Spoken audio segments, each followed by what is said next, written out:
Hello, friends. This is Dave Hurwitz, executive editor at ClassicsToday.com, here with Classical Review Masterclass, where we talk about how to write really good reviews, or talk about really good reviews, or just conceive of really good reviews based on submissions that you have made to me and which I will gleefully critique. Now, today we have a particularly interesting case because the composer is little known, the music is unknown, and I happen to have the disc in question, so I was going to review it anyway, and so now we can do kind of a joint review / critique class, sort of a review of the disc of the, it's going to be fun. Let's just put it that way. The works in question are Victor Bendix, Symphonies Numbers 1 and 3, with the Malmö Symphony Orchestra under Joachim Gustafsson, and on DaCapo. Now, the first thing I want to point out before we get to the review is that DaCapo seems to have this nice, clean new look. I hope it's a regular thing. I mean, their logo seems to be a little different. See that thing? That's the DaCapo thing. And, they used to have albums where you had no idea what they were. But this is like neat and clean, and it tells you exactly what's on the disc. That's a good thing. I'm just pointing that out. That's aside from all else. Now, let's talk about the review, shall we? We're going to take the review bit by bit and disassemble and reassemble it in ideal form, hopefully. I have to give the guy credit, the person who wrote this. It's in 3 pithy paragraphs. Yes, someone actually followed the directions. Thank you very much. And this is going to be kind of fun. So, you ready? Here we go. Quote, paragraph 1. To whatever extent Victor Bendix is known today, it's as being one of classical music's biggest playboys, period. Well, that's problematic from the start. Let's take this one piece at a time. When you're dealing with a composer who is as good as unknown, you have to start with basics, like dates, so people know where you are in the world of music. So let's start with that. His dates were 1851 to 1926, and he was Danish. Those are 2 basic facts. So to whatever extent Danish composer Victor Bendix dates is known today, it's as being one of classical music's biggest playboys. Now, that's a stupid statement on its face, isn't it? I mean, do you really want to get into that in the world of the arts? Which of these people slept around more? I mean, come on. We just don't want to go there. He did have issues. That was one of the reasons he had issues. And Victor Bendix had a wonderful concatenation of things that conspired to prevent him from getting the recognition his music might have deserved. Those things were, first, he was a pupil of Niels Gade, and who died in 1890, by the way. He was very conservative, as we know, but he was the doyen of Danish musical life. He turned his back on Gade's musical style and became extremely infatuated with Liszt and Wagner, and a huge promoter and conductor of Wagner's works in Denmark. So that alienated him in musical circles. Yes, he screwed around a lot. He screwed around to the point where one of his girlfriends became illegitimately pregnant and tried to murder him. Tried to shoot him, actually. So that caused all kinds of hysteria. But that was later, a little bit later in his career.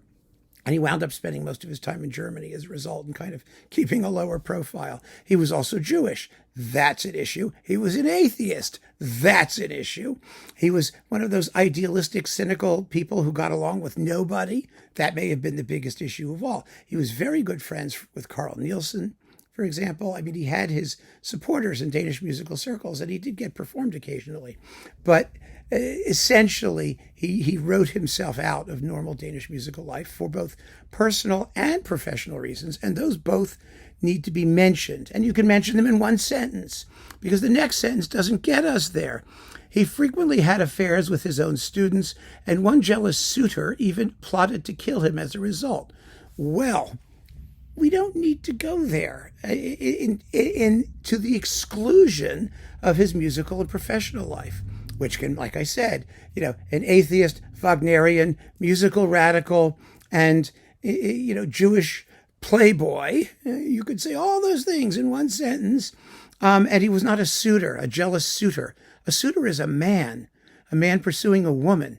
The jealous suitor was not a suitor. It was a woman, and she was pregnant. She was a pianist, a noted pianist at the time. So it was a big scandal. But again, get it right and give us more about him, his period, his musical substance than the personal aspect, because that doesn't help us. It doesn't help us get into the music of someone whose music is barely known. So that's my first little piece of advice. Now let's continue. These scandals, in tandem with his progressive politics, effectively doomed his legacy.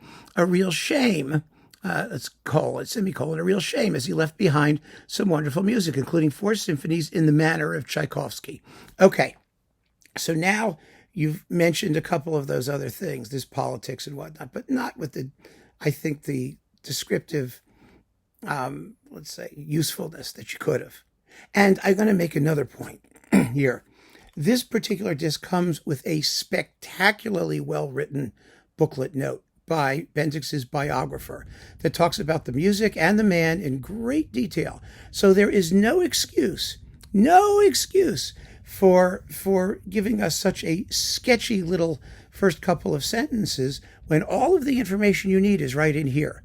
I mean, one of the things that all of us critics learn how to do very quickly is read the material, because there's a lot of stuff in here we know nothing about, and we need to be educated just like everybody else does. So having really good, well-written notes is a huge plus when you're writing a review. Take advantage of it. Don't just try and go off on your own. You've got all the information you need right here. And that's going to be a problem, as we see, because these notes are very, very good.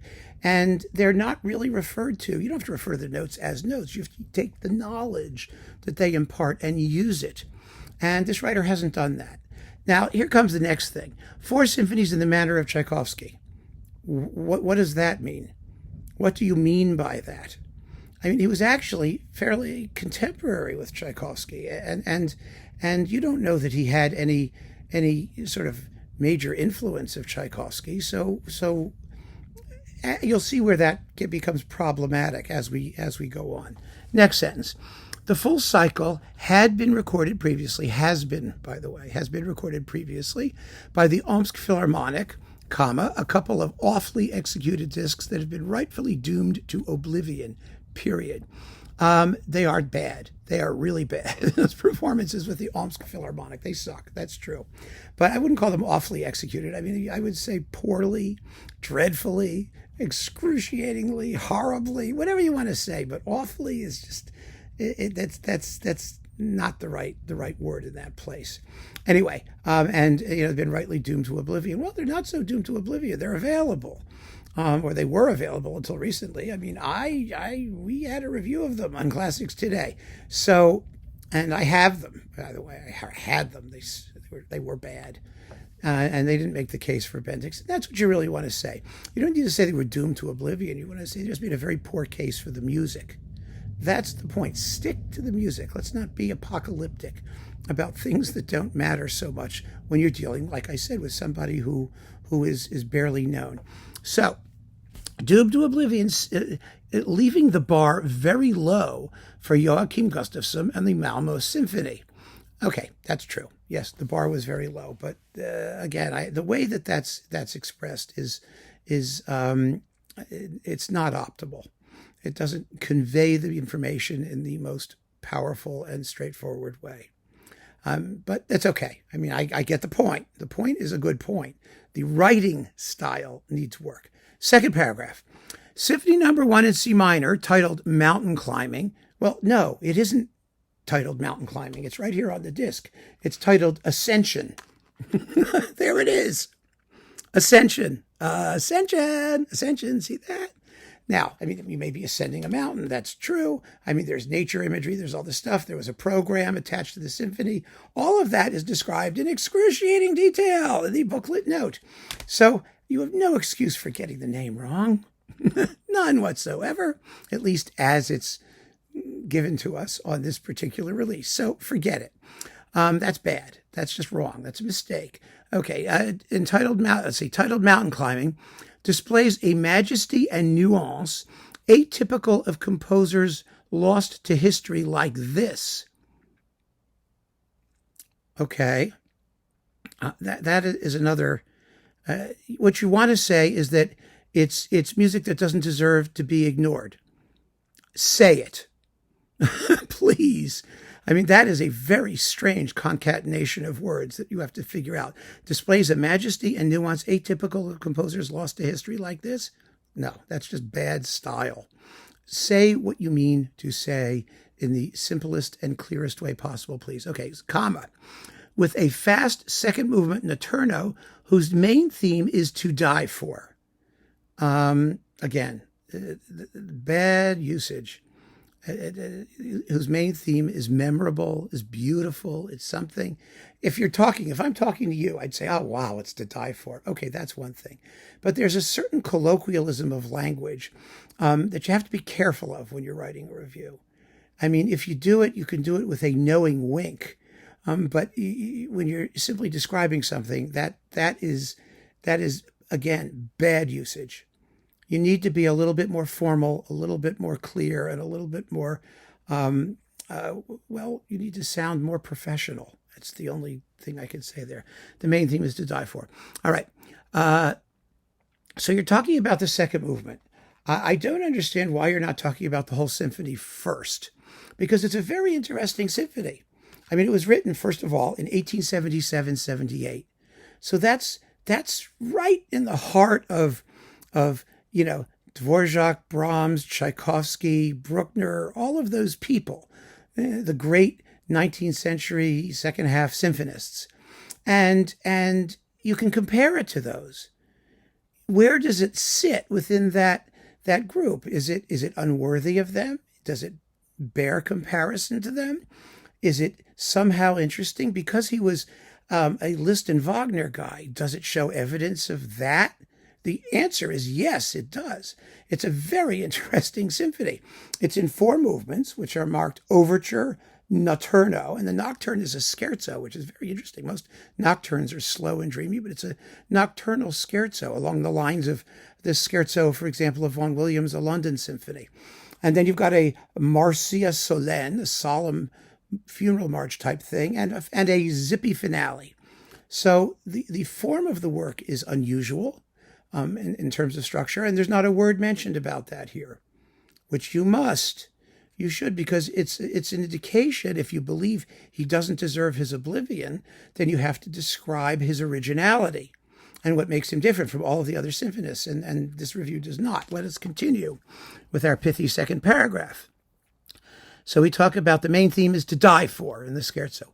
Malmö's low strings shine here especially as the cellos and basses give their all to back up the big moments. Although, on the other hand, it's easy to forget the flutes are even there for most of the piece, taking Bendix's wonderful parts for granted. That is a completely useless piece of information, I have to tell you. You can say that the orchestra plays wonderfully, especially the cellos and basses. How do you know the flute parts are wonderful?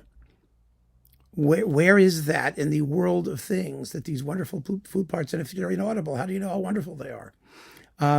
Does he use a lot of flute in that movement? I mean, you're focusing on a detail to the exclusion of everything else in the whole symphony that is may or may not be relevant, number one, to the expressive meaning of the music. And second of all, there's no indication that you know what you're talking about, which is bad. I mean, you've got to indicate that you have heard and get the music really well before you start picking it apart at that level of detail, I think. Anyway, then we hear the many lines of this remarkably linear symphony. Lines and linear within 2 words of each other? No. Symphony are properly enunciated just about the whole way through. Okay. Well, if that's the case, then what you just said about the inaudible flutes is wrong. So you've just contradicted yourself, and you don't want to do that. That's not a good thing.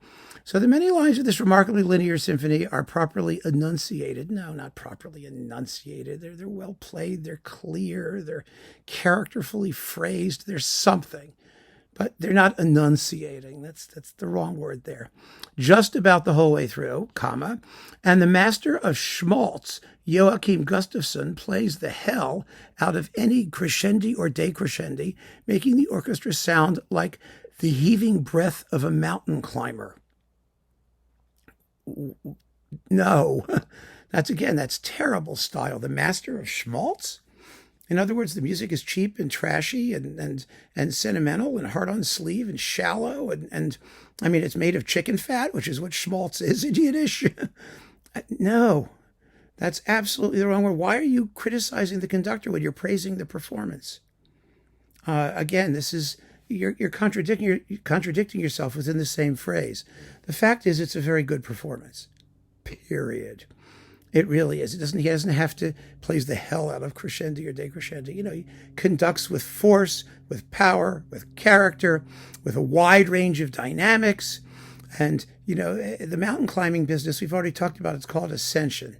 It's not called mountain climbing. So you got to get rid of the mountain climber. That doesn't help you. It really doesn't. And that's all there is on the First Symphony.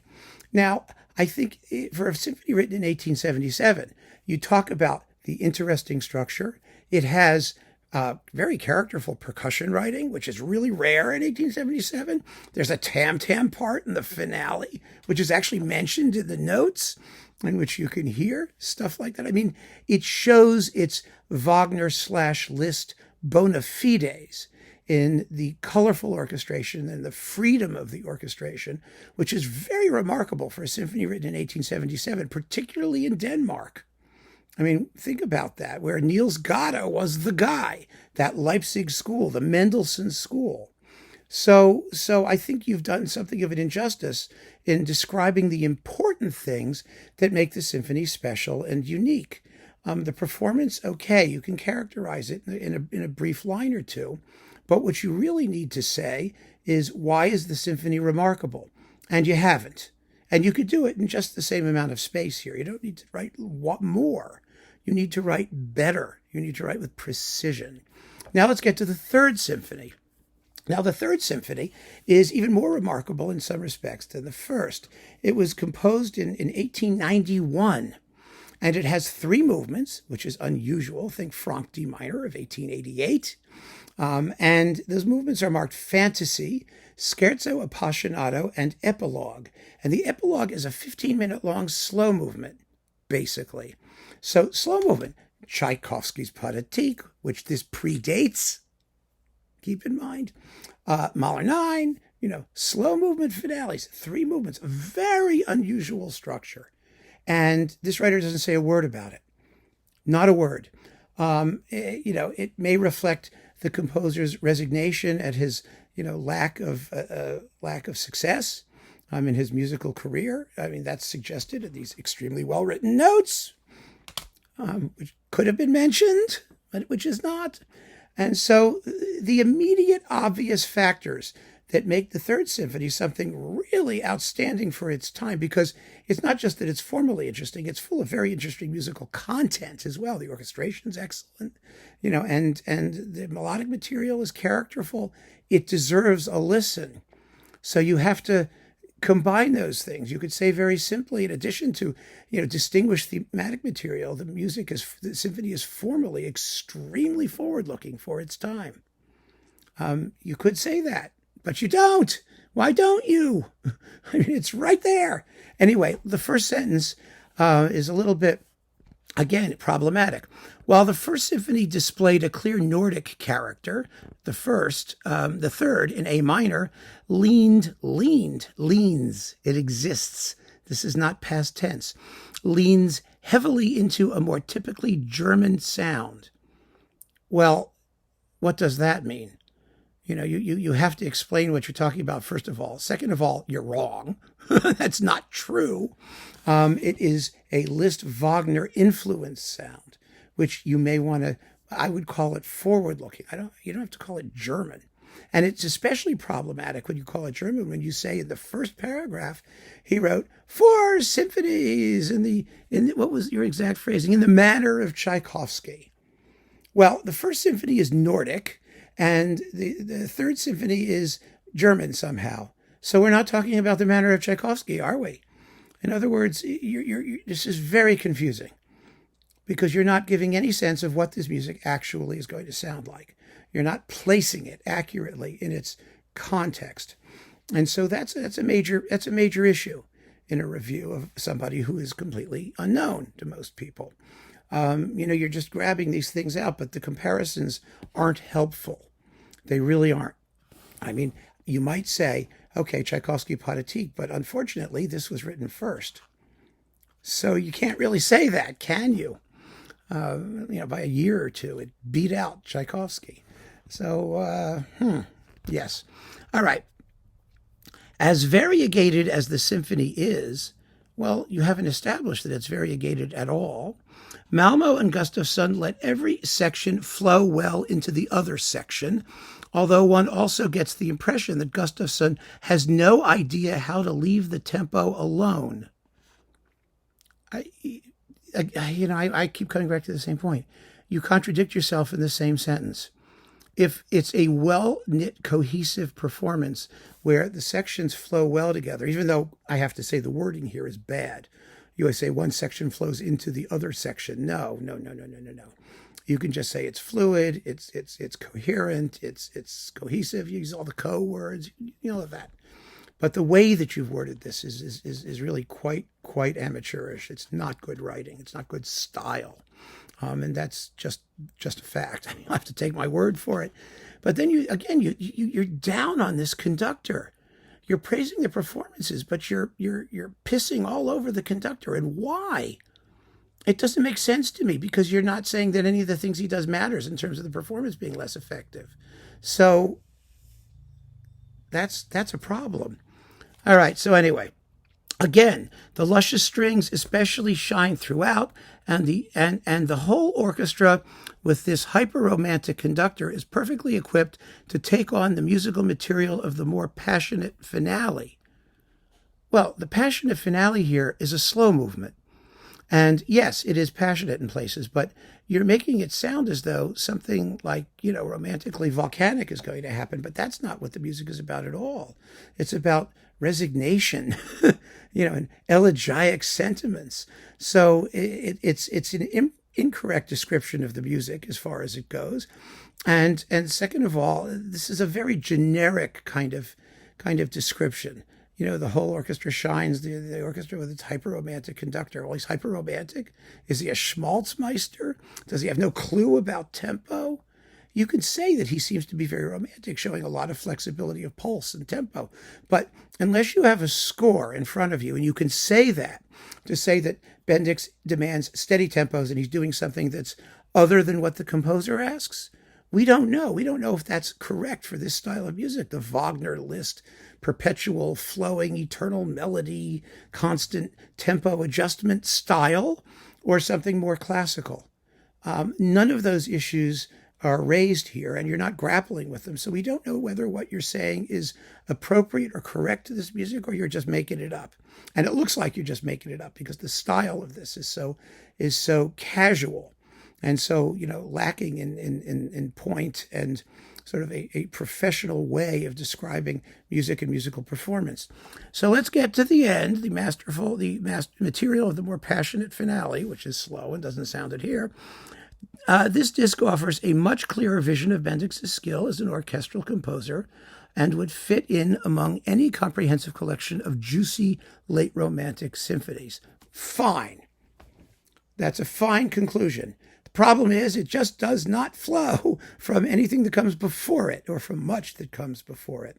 And you owe it to the performance and to your readers to be as clear and consistent and logical and authoritative as you can possibly be when you're describing music of somebody who is very little known. That's a special responsibility. And you need to indicate in your review that you've taken that seriously, unless the music is garbage. I mean, if it's garbage, you could just say, okay, it's trash and it's deserved its oblivion, as you said before. But that's not what you're saying here. So now you're trying to make a positive case for unjustly neglected masterworks. And to do that, you have to be on your best in terms of style and professional etiquette You've got to let the audience know that you listened and you cared and it moved you and it will move them. And this review doesn't do that. I'm sorry, it just doesn't. So I would recommend that all of you folks listen to these Bendix symphonies on DaCapo. They are splendid. They really are, for all of the reasons that I've described, many of which are not described here in this review. I hope that you found this useful and helpful, and that it will give you something to think about when you encounter unfamiliar music and are asked to comment on it. So keep on listening, friends. Thanks so much for joining me. Take care.